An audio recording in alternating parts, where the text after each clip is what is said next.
जैसा कि हमने ऑलरेडी डिस्कस कर रखा है कि मार्केटिंग में क्या होता है कि जो ह्यूमन की नीड एंड वांट्स होती हैं उसको पहले आइडेंटिफाई किया जाता है ऑर्गेनाइजेशन द्वारा और ह्यूमन की नीड एंड वांट्स के अकॉर्डिंग जो है प्रोडक्ट बनाकर उनको सेटिस्फाई किया जाता है उनकी नीड्स को उनकी वांट्स को प्रॉफिटेबली यानी प्रॉफिट अर्न करते हुए। तो ये जो पूरा प्रोसेस है कि ह्यूमन की नीड एंड वांट्स को आइडेंटिफाई करना, उसके अकॉर्डिंग प्रोडक्ट को डेवलप करना और फिर जो है प्रॉफिट अर्न करना, इसमें बहुत सारे different different activities different different function जो है परफॉर्म किए जाते हैं ऑर्गेनाइजेशन के द्वारा। तो उसी को फंक्शंस ऑफ मार्केटिंग कहते हैं। तो to satisfy the human need and wants profitably organisations need to perform many activities और फंक्शंस।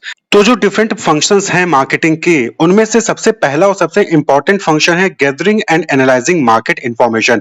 देखिए, आपको ह्यूमन की नीड और वांट्स को फुलफिल करना है, आपको जानना होगा कि ह्यूमन की नीड एंड वांट्स है क्या। साथ ही साथ ये भी जानना होगा कि उस नीड और वांट्स को फुलफिल करने के लिए कोई दूसरा मार्केट में कॉम्पिटिटर तो नहीं है जो ऑलरेडी उस नीड और वांट्स को फुलफिल कर रहा हो।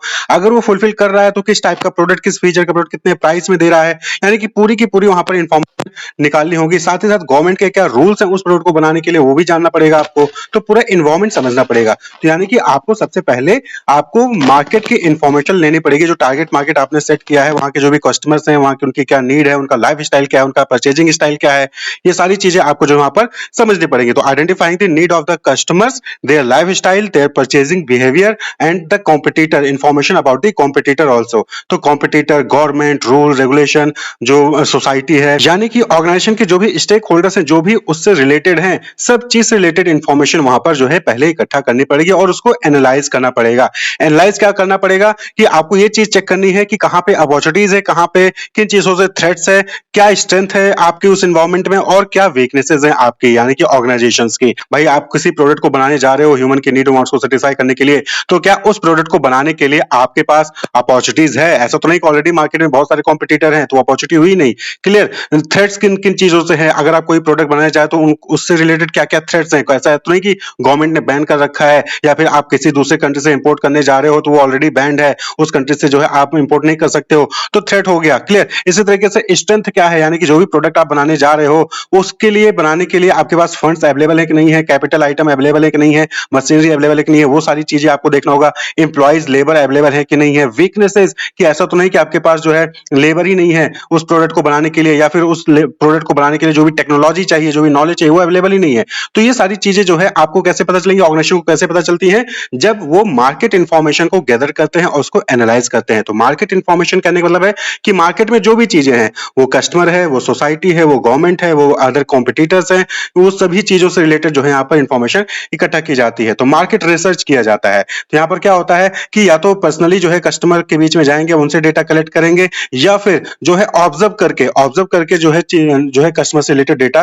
कलेक्ट किया जाता है। इसी तरीके से जो गवर्नमेंट से रिलेटेड डेटा है, कॉम्पिटिटर से रिलेटेड डेटा है, वो आप सेकेंडरी सोर्सेज से आसानी से जो वहां पर डेटा कलेक्ट कर सकते हैं। क्लियर। यानी कि जो मैगजीन्स हो गई, जो न्यूज़पेपर्स हो गए, यहाँ से जो है आप डेटा वहां पर कलेक्ट किया जा सकता है। जो सेकेंडरी सोर्सेज हो गए। प्राइमरी सोर्सेज में क्या होता है कि आप यानी ऑर्गेनाइजेशन जो है खुद मार्केट में जाती है और कस्टमर से कॉन्टेक्ट करती है, उनसे डेटा कलेक्ट करती है। सेकेंडरी सोर्सेज जो ऑलरेडी मार्केट में डेटा अवेलेबल है उनका यूज करके जो है आप उसको एनालाइज करते हो। तो ये सारी चीजें जो मार्केट से रिलेटेड इंफॉर्मेशन है उसको इकट्ठा किया जाता है और उसको एनालाइज किया जाता है और उसके बाद डिसाइड किया जाता है कि कौन सा प्रोडक्ट बनाना है, उसकी क्या डिजाइन होंगे, कैसे प्लान्स बनाने हैं, प्राइसिंग क्या फिक्स करनी है। वो सारी चीजें जो अदर फंक्शंस हैं वो सब इस पे डिपेंड करती हैं कि जैसा इंफॉर्मेशन आएगा और जैसे आप उसको एनालाइज करोगे, जो भी इंफॉर्मेशन को एनालाइज करने के बाद जो भी रिजल्ट आएगा उसके बेसिस पे भी अदर फंक्शन जो है वो डिपेंड करते हैं। तो can be gathered and analysed through market research and the study of consumer behaviour. तो ये जो डेटा है, ये जो इंफॉर्मेशन है कंज्यूमर से रिलेटेड, मार्केट से रिलेटेड, वो कैसे इकट्ठा होती है? मार्केट रिसर्च एक प्रोसेस होता है, वहां उसके जरिए जो है ये इकट्ठा होती है, डेटा इंफॉर्मेशन इकट्ठा होती है और उसके बाद फिर जो है डिफरेंट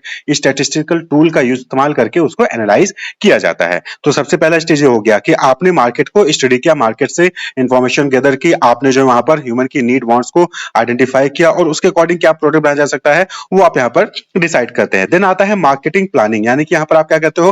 प्लान्स तैयार करते हो। जो भी आपने सोचा है वो कैसे अचीव होगा। क्लियर। वो सारी चीजें आप जो है यहाँ पर एक तरीके से तैयारी करते करते हो। Developing appropriate marketing plans so that the marketing objective of the organisation can be achieved. यानी कि जो भी मार्केटिंग ऑब्जेक्टिव है ऑर्गेनाइजेशन का, उसको अचीव करने के लिए मार्केटिंग प्लान आप यहाँ पर तैयार करोगे। जैसे कि सेटिंग गोल्स, आप यहाँ पर क्या करोगे कि मार्केटिंग टीम की क्या गोल्स होंगी उसको जो है आप वहां पर जो है डिफाइन करोगे, क्या वो अचीव करना चाहते हैं उसको डिफाइन करोगे। क्रिएटिंग ए प्रमोशनल स्ट्रेटजी, यहाँ पर किस तरीके से जो है कस्टमर के बीच में जो है आप अपने आप को प्रमोट करेंगे, क्या जो है तरीका होगा, कैसे प्रोडक्ट को प्रमोट किया जाएगा जिससे कि बिजनेस गोल अचीव हो सके, उसको जो है आप उससे रिलेटेड प्लान तैयार किया जाता है। एलोकेटिंग रिसोर्सेज, रिसोर्सेज जो भी हैं ऑर्गेनाइजेशन के पास उसको किस तरीके से कौन कौन सी एक्टिविटी में एलोकेट किया जाएगा, बजट कितना चाहिए होगा, वो सारी चीजें यहाँ उससे रिलेटेड जो है यहाँ पर प्लान तैयार करते हैं। इसी तरीके से टाइमलाइन, एक टाइमलाइन भी आप यहाँ पे तैयार करेंगे। अब ये थोड़ी है कि आप जो है 2 साल 3 साल से डेटा ही कलेक्ट किए जा रहे हैं, नहीं, तो आपको यहाँ पर टाइमलाइन भी जो है इस्टेब्लिश करना होगा कि कौन कौन सी एक्टिविटीज के लिए कितना समय आप वहां पर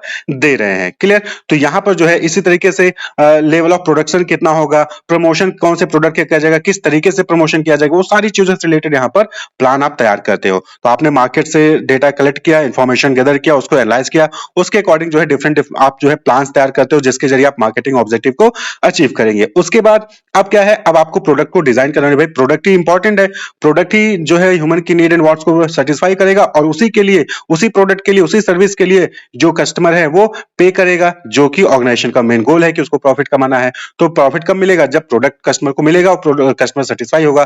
तो वहां पर अगला स्टेप जो इंपॉर्टेंट फंक्शन क्या जाता है, प्रोडक्ट डिजाइनिंग एंड डेवलपमेंट। यहां पर क्या हो गया कि आइडेंटिफाई जो ह्यूमन की नीड हुई है उसके अकॉर्डिंग यहां पर प्रोडक्ट को डिजाइन किया जाएगा और उसको डेवलप किया जाएगा, यानी कि उसको बनाया जाएगा।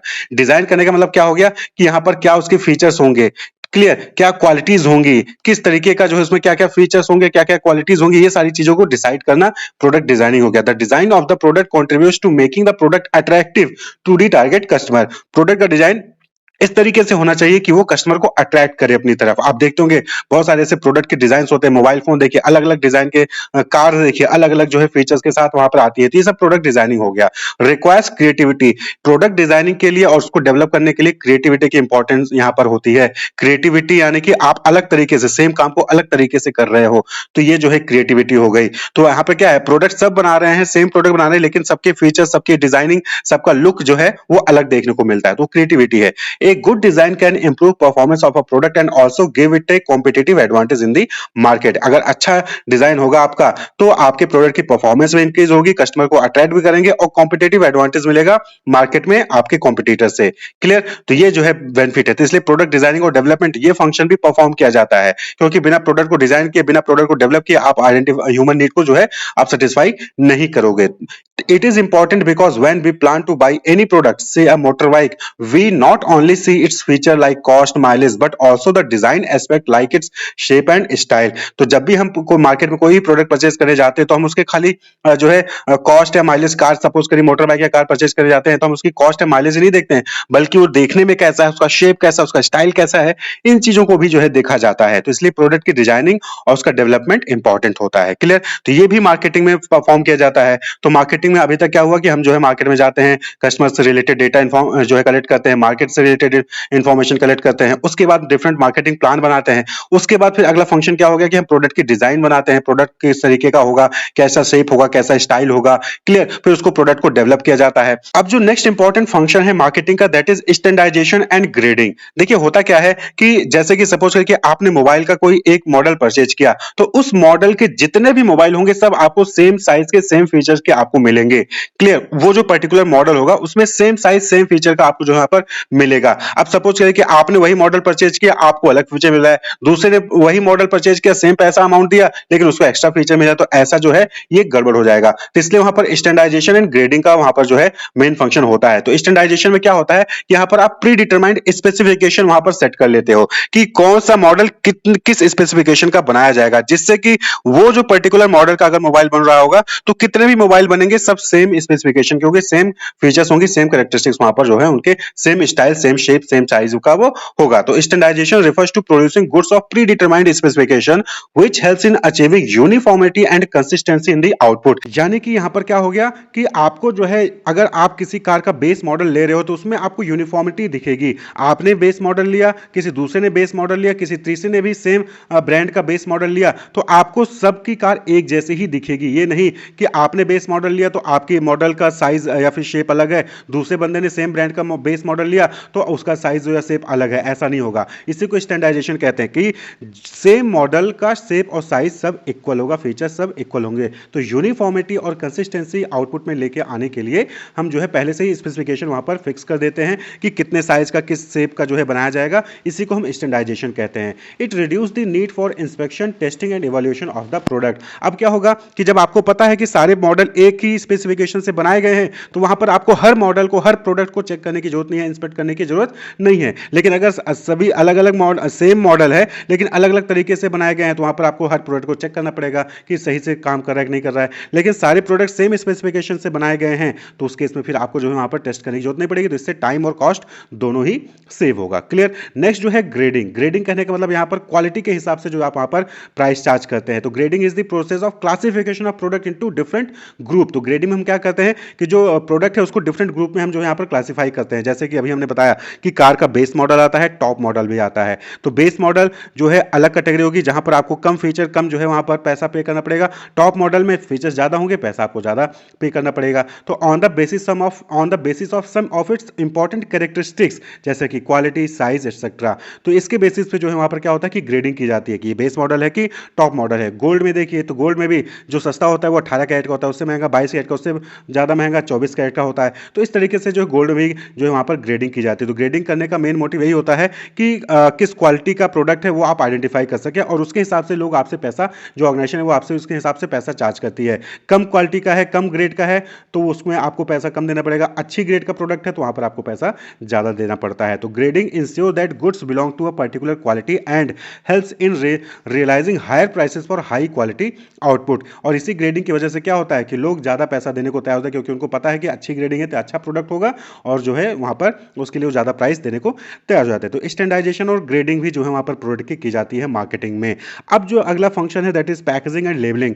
तो आप जैसे कि देखते होंगे कि कोई भी प्रोडक्ट आप परचेज करते हैं तो वो प्रोडक्ट ऐसे ही नहीं आ जाता, वो एक पैकेज में होता है। जैसे पानी लिया तो पानी बोतल के अंदर होता है, तो बोतल क्या हो गया, पैकेजिंग हो गई। टूथपेस्ट आप परचेज करते हो तो टूथपेस्ट जो होता है वो किसी पैकेजिंग के अंदर होता है, उसके अंदर वो टूथपेस्ट होता है। क्लियर। तो उसको हम क्या कहते हैं, तो वो प्रोडक्ट को सेफ करने के लिए, सबसे इंपॉर्टेंट कि प्रोडक्ट को सेफ रखने के लिए जो है वो स्टोर करने के लिए पैकेजिंग इंपॉर्टेंट होती है। तो प्रोडक्ट तो बना लिया, अब उसकी पैकेजिंग भी बनानी जरूरी है। और साथ ही साथ पैकेजिंग के साथ साथ क्या होता है कि आप उसमें देखते होंगे एक रैपर लगा होता है जिसमें उसका प्रोडक्ट का नाम लिखा होगा, प्रोडक्ट के फीचर्स लिखे होंगे, कब वो प्रोडक्ट बना है, ये सारी चीज़ें, कब प्रोडक्ट कैसे यूज़ करना है, वो सारी चीज़ें वहाँ पर, प्रोडक्ट किसने बनाया है, कहाँ से मार्केटिंग की जा रही है, वो सारी डिटेल होती है। तो उसको हम क्या कहते हैं, labelling.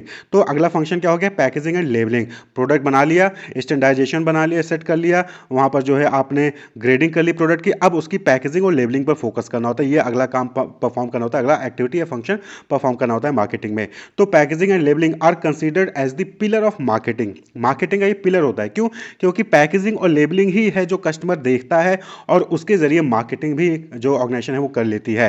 Packaging refers to the designing and developing the package for the product. Product के लिए पैकेज को डिजाइन करना, उसको डेवलप करना ही पैकेजिंग कहलाता है। क्लियर। तो रैपर जो कहते हैं आप ना, वो रैपर एक्चुअली में क्या है, पैकेजिंग है। Clear. Packaging is important not only for protection of the product but also serve as promotional tool. Some time the quality of the product is assessed by the buyer from packaging. तो बहुत बार आपने देखा होगा कि buyer को अगर packaging अच्छी है, अट्रैक्टिव है, तो बायर को लगता है हाँ ये प्रोडक्ट अच्छी क्वालिटी का होगा। तो जो पैकेजिंग है प्रमोशनल टूल भी है, आप अपने प्रोडक्ट को प्रमोशन करते हैं पैकेजिंग के जरिए। इसी तरीके से लेबलिंग हमने बता दिया कि लेबलिंग क्या हो गया, designing and developing the label that is put on the package for identification और डिस्क्रिप्शन। तो लेबलिंग क्या हो गया, एक लेबल, यानी कि एक जो है आप स्टिकर चिपकाते हो पैकेज के ऊपर जिसमें आप जो है प्रोडक्ट के बारे में इंफॉर्मेशन देते हो, प्रोडक्ट को आइडेंटिफाई कर सके, उसमें ब्रांड नेम रहता है, उसमें मार्केटिंग की डिटेल रहती है, उसमें प्रोडक्ट की डिटेल रहती है, कैसे यूज करना है, वो पूरा डिस्क्रिप्शन जो है वहां पर लेबलिंग में रहता है। तो पैकेजिंग एंड लेबलिंग ये जो है अगला फंक्शन हो गया। क्लियर। अब जो है आपने पैकेजिंग एंड लेबलिंग कर ली, तो लेबलिंग पे जो आप नाम लिखोगे वो नाम भी तो डिसाइड करोगे ना कि क्या नाम रहेगा प्रोडक्ट का, तो जिसको हम कहते हैं ब्रांडिंग। क्लियर। तो ब्रांडिंग का मतलब क्या हो गया, deciding name, logo, sign, symbol to identify and differentiate the product from competitor. तो प्रोडक्ट को एक नाम देना ही ब्रांडिंग कहलाता है, प्रोडक्ट को एक लोगो देना, साइन देना, सिंबल देना, वो जिससे कि आप कंपिटिटर से आप अपने प्रोडक्ट को डिफरेंशिएट कर सको और प्रोडक्ट को आइडेंटिफाई कर सके कस्टमर। तो इसके लिए उसको वहां पर क्या होता है, ब्रांडिंग। तो आपने जितने भी प्रोडक्ट देखोगे कहीं ना कहीं कुछ ना कुछ डिफरेंशिएशन आपको वहां पर देखने को मिलता है। ठीक है। अब ब्रांडिंग में भी ये भी डिसाइड आपको करना है कि जेनरिक नाम रखना है या फिर ब्रांडेड नाम रखना है। Clear. The important decision areas in respect of branding include deciding the branding strategy. Branding strategy क्या होगा, कैसे नाम डिसाइड करना है, ये इंपॉर्टेंट फीचर होता है। अब यहाँ पर क्या होता है कि आप हर प्रोडक्ट के लिए अलग अलग ब्रांड नेम रखना चाहते हो या फिर सेम ब्रांड नेम में जो है सभी प्रोडक्ट को रखना चाहते हो। ये दो ऑप्शन होते हैं कंपनी के पास, एक ही ब्रांड नेम से सारे प्रोडक्ट बेचना है या फिर हर प्रोडक्ट के हर अलग अलग कैटेगरी के प्रोडक्ट के लिए अलग अलग जो है आप नाम रखना चाहते हो। जैसे फिलिप्स का है तो फिलिप्स के बल्ब, फिलिप्स के ट्यूब, फिलिप्स के टेलीविजन सब जो है फिलिप्स के नाम से बिकते हैं। इसी तरीके से वीडियोकॉन का वॉशिंग मशीन है, टेलीविजन है, रेफ्रिजरेटर, सब वीडियोकॉन के नाम से ही बिकता है। लेकिन आप जो है बहुत सारे ऐसे केसेस देखेंगे, प्रॉक्टर एंड गैम्बल के जो प्रोडक्ट्स देखिए तो अलग अलग प्रोडक्ट है, अलग अलग ब्रांड नेम है वहां पर सबका। तो ये क्या हो गया कि एक ही नाम से सारे प्रोडक्ट बेचने हैं या फिर अलग अलग नाम से अलग अलग प्रोडक्ट बेचने हैं। तो selection of the brand name plays an important role in the success of the product. Brand का नाम क्या होगा ये बहुत इंपॉर्टेंट है, क्योंकि ब्रांड का नाम अट्रैक्टिव होना चाहिए, मेमोरेबल होना चाहिए कि सबको आसानी से आपके ब्रांड का नाम याद हो जाए। क्लियर। रिकॉलेबल होना चाहिए कि और आसानी से वो रिकॉल कर सके। क्लियर। तो इससे क्या होगा कि इससे जो है कस्टमर के अंदर जो है कहीं ना कहीं आपके प्रोडक्ट को देखते ही रिकॉल कर लेगा, मेमोरी में रहेगा और वो जो है कभी भी शॉप पे जाएगा तो आपके प्रोडक्ट का नाम पहले लेगा या फिर आपके प्रोडक्ट को पहले वो आइडेंटिफाई कर सकता है। तो ब्रांडिंग बहुत इंपॉर्टेंट है। ब्रांडिंग में क्या है, आपको अपने प्रोडक्ट के लिए एक नाम, एक लोगो, साइन, सिंबल ये आपको जो है सिलेक्ट करना पड़ता है। ये भी एक इंपॉर्टेंट फंक्शन हो गया। अब अगला काम क्या है कि आपने जो है इंफॉर्मेशन गैदर किया, गैदर इंफॉर्मेशन के बेसिस पे आपने प्रोडक्ट बना लिया, प्रोडक्ट के लिए जो है आपने पैकेजिंग कर ली, लेबलिंग बना ली, आपने जो है उसके लिए एक नाम भी सिलेक्ट कर लिया। अब आपको जो है प्रोडक्ट की प्राइसिंग सेट करनी है कि कितने प्राइस में आप उस प्रोडक्ट को सेल करोगे, यानी कि अगला फंक्शन क्या हो गया, प्राइसिंग ऑफ द प्रोडक्ट। तो ये भी मार्केटिंग में परफॉर्म किया जाता है कि प्राइसिंग यानी कि प्रोडक्ट को कितने में सेल करना है। अब प्राइस को सेट करते हुए दो चीजें और ध्यान देनी होती है कि इतना कम भी नहीं सेट जो है सेट कर देना है कि कंपनी को लॉस हो, और इतना ज़्यादा भी नहीं सेट कर देना है कि कस्टमर उसको परचेज ही ना करे। क्योंकि इलास्टिसिटी ऑफ डिमांड आप पढ़ेंगे तो वहाँ पर क्या होता है कि प्राइस कम रहेगी तो डिमांड ज़्यादा होगी प्रोडक्ट की, प्राइस ज़्यादा रहेगी तो प्रोडक्ट की डिमांड कम होगी। तो pricing of the product refers to the amount of money customer have to pay to obtain a product. यानी आपके प्रोडक्ट को ऑब्टेन करने के लिए, परचेज करने के लिए कस्टमर को जो अमाउंट पे करना होगा उसी को हम क्या कहते हैं, प्राइसिंग कहते हैं। Clear. The demand for a product और service is related to its price. तो किसी भी प्रोडक्ट की डिमांड उसके प्राइस से रिलेटेड होती है, जैसा कि हमने बताया इलास्टिक होता है। Generally lower the price higher would be the demand for the product and vice वर्सा।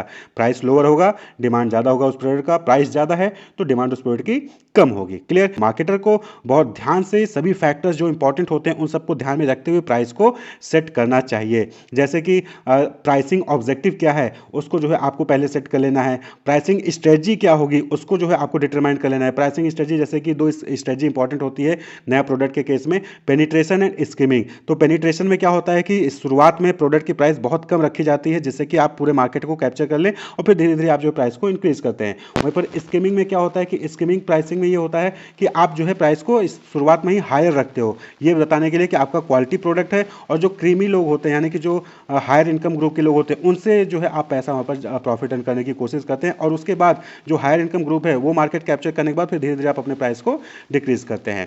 तो पेनिट्रेशन या फिर स्कीमिंग प्राइसिंग कौन सा स्ट्रेटजी अपनाना है, तो इस तरीके से determining the price and changing the price, किस तरीके से प्राइस को डिटरमाइन करेंगे, उसका फॉर्मूला, प्राइस को जो है चेंज करना है तो कब चेंज करना है, तो ये सारी चीज़ें जो है उसको लेकर यहाँ पर आपको जो है तैयारी करनी होती है मार्केटिंग में। तो इस ये फंक्शन भी जो है परफॉर्म करना होता है प्राइसिंग का मार्केटिंग में। अब आपने प्रोडक्ट की प्राइसिंग भी जो है फिक्स कर ली कि कितने में जो है प्राइस प्रोडक्ट को सेल किया जाएगा, कितना जो है कस्टमर को पैसा आपके प्रोडक्ट को परचेज करने के लिए देना होगा। अब ये सारा काम तो आपने कर लिया, अब कस्टमर को बताना भी तो होगा कि आपने ये प्रोडक्ट बनाया है उसकी नीड को फुलफिल करने के लिए। तो कस्टमर को बताने के लिए यानी कि कस्टमर को कम्युनिकेट करने के लिए आपका ये प्रोडक्ट है, उसके ये फीचर्स हैं और उसकी ये प्राइसिंग है, उसके लिए क्या करना पड़ता है, प्रमोशन करना पड़ता है। तो ये भी क्या हो गया, मार्केटिंग का फंक्शन हो गया प्रमोशन। तो प्रमोशन में क्या हो रहा है कि यहाँ पर आप कम्युनिकेट करते हो डिफरेंट जो है मेथड के जरिए कस्टमर को कि ये आपका प्रोडक्ट है, ये ब्रांड नेम है और ये प्राइसिंग, ये फीचर्स है। तो promotion of product and service involves informing the customer about the firms product and its feature.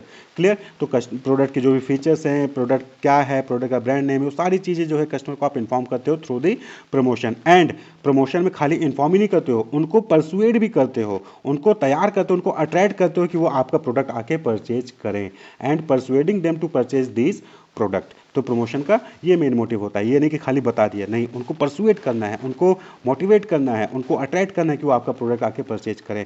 The 4 important method of promotion include advertising, personal selling, publicity and sales promotion. ये जो है 4 important है promotion के। Advertising में जो आप जानते हैं, न्यूज़पेपर में, टेलीविजन में, सोशल मीडिया पे जो आप एड्स देखते हो वो एडवर्टाइजिंग हो गया। पर्सनल सेलिंग में क्या होता है कि वहाँ पर सेल्स पर्सन होते हैं, वो जो है घर घर जाकर लोगों को सेल करते हैं। क्लियर। पब्लिसिटी जो है यहाँ पर अलग अलग फंक्शन में परफॉर्म करके वहाँ पर पब्लिसिटी की जाती है अलग अलग इवेंट्स में। सेल्स प्रमोशन जहाँ पर आपको फ्री कूपन्स बांटे जाते हैं, जो है गिफ्ट जो है वहाँ पर आपको दिए जाते हैं, तो वो सेल्स प्रमोशन का टेक्निक हो गया।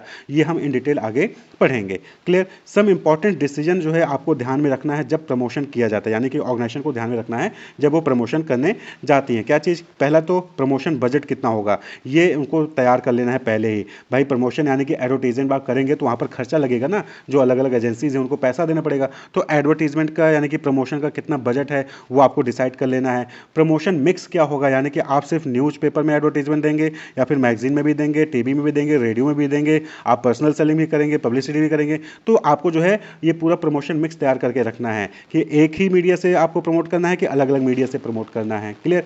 साथ ही साथ प्रमोशन का बजट ये है आपको ये डिसाइड कर लेना है। तो ये जो है प्रमोशन फंक्शन हो गया, जहां पर आप क्या करते हैं, ऑर्गेनाइजेशन क्या करती है, कम्युनिकेट करती है कस्टमर से, कस्टमर को इंफॉर्मेशन देती है, उनको परसुएट करती है कि वो प्रोडक्ट को परचेज करे। अब अगला फंक्शन क्या है, that is customer support services. Product human की नीड और वांट्स के अकॉर्डिंग प्रोडक्ट को आपने जो है डेवलप किया, उसको जो है उसकी प्राइसिंग सेट की, उसकी पैकेजिंग, उसकी लेबलिंग बनाई, उसको जो है आपने फिजिकल डिस्ट्रीब्यूट किया, यानी कि कस्टमर का जो भी आसपास का मार्केट वहां पर आपने अपना प्रोडक्ट पहुंचा दिया, कस्टमर को इंफॉर्मेशन भी दे दी, कस्टमर को जो है आपने परसुएट भी किया, कस्टमर आपका प्रोडक्ट परचेज भी कर लिया है। अब उसके बाद भी जो है ये मार्केटिंग के फंक्शन खत्म नहीं हुए, अब जो है कस्टमर सपोर्ट सर्विसेज हो गया। भाई आपका प्रोडक्ट परचेज किया, हो सकता है उसमें कुछ प्रॉब्लम हो गई हो, ठीक है, हो सकता है कि उसको चलाना नहीं आ रहा हो, क्लियर, उसके कोई डाउट्स हो या रिटर्न करना हो, तो इस केस में जो है कस्टमर को सपोर्ट करने के लिए भी डिफरेंट सर्विसेज जो है वहां पर प्रोवाइड करनी होती हैं। तो ये भी मार्केटिंग का फंक्शन हो गया। जैसे कि आफ्टर सेल सर्विसेज, सेल होने के बाद जो डिफरेंट सर्विसेज प्रोवाइड की जाती हैं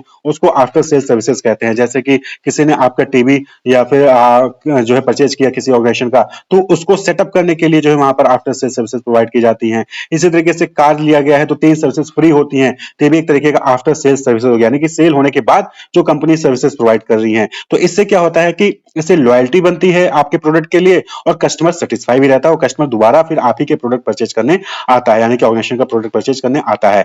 handling customer complaint and adjustment, तो जो भी कस्टमर की कंप्लेन है उसको हैंडल करने के लिए वहां पर कस्टमर सपोर्ट सर्विसेज बनाई प्रोवाइड की जाती है। प्रोक्योरिंग क्रेडिट सर्विसेज, उधार पे भी बहुत सारे लोग लेते हैं, उसको हैंडल करना। मेंटेनेंस सर्विसेज, जो भी चीजें प्रोडक्ट उसको मेंटेनेंस के लिए जो वहां पर सर्विसेज प्रोवाइड की जाती है कस्टमर की तरफ से। अब जैसे आरओ है तो आरओ ले लिया तो उसको जो है हर साल वहां पर जो है रिपेयर, उसको मेंटेनेंस करना पड़ता है, तो उसमें कई चीजें चेंज करनी पड़ती है, तो उसको वो सर्विस प्रोवाइड करना। Technical services and customer information, तो टेक्निकल चीजों से रिलेटेड वहां पर जो है कस्टमर को सपोर्ट प्रोवाइड किया जाता है। तो वेरी इफेक्टिव ये कस्टमर सपोर्ट सर्विसेज जो है बहुत ही इंपॉर्टेंट होता है रिपीट सेल लाने के लिए, यानी कि अगर आप कस्टमर को सपोर्ट सर्विसेज प्रोवाइड करेंगे तो कस्टमर हैप्पी होगा और वो दोबारा से बार बार आप ही के प्रोडक्ट को परचेज करेगा और एक ब्रांड लॉयल्टी जो है वो डेवलप होती है।